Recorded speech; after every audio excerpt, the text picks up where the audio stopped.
kuchxonaga 16-kvartal ro'parasi har doimgidek Xonsaroy Okean proyektiga kelganmiz. Shu yerda 2 xona 55 kvadrat yevro remont mebel texnikalari bilan 11-qavatda 2 xona uyimiz chiqqan. Narxlari yaxshi narxlarda. Endi joyini bilasizlar, mana o'rtaga masjid bor, pastdan magazinlar, uchebniy sentr, salon, boshqa narsalar. Metroga betonkadan shunday yo'l yo'lga ozgina yurasizlar.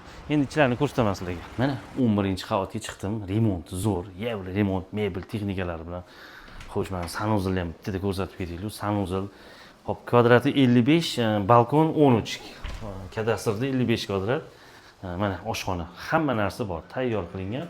Shunda balkonni ham unda ko'rsatib yuborib, mana dvorga qaragan bemalol pastda bolalar o'ynasa, bolam chiq deb ovqat pishirib chaqiraverasizlar.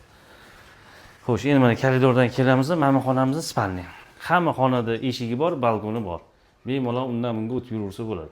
Mana spalniya ham tayyor qilingan hamma narsasi. Bu yog'imiz zal. Zal katta, keng, divarlar qilingan, mana orqaga TV zona, mana bunaqa stroyniy shkaflar qilingan. Xullas, yangi remont, joy tushuntirganimdek mana Xonsaroy Okean proyekti. Narxini 71.200 so'rashyapti. Pastki nomerga aloqa chiqasizlar.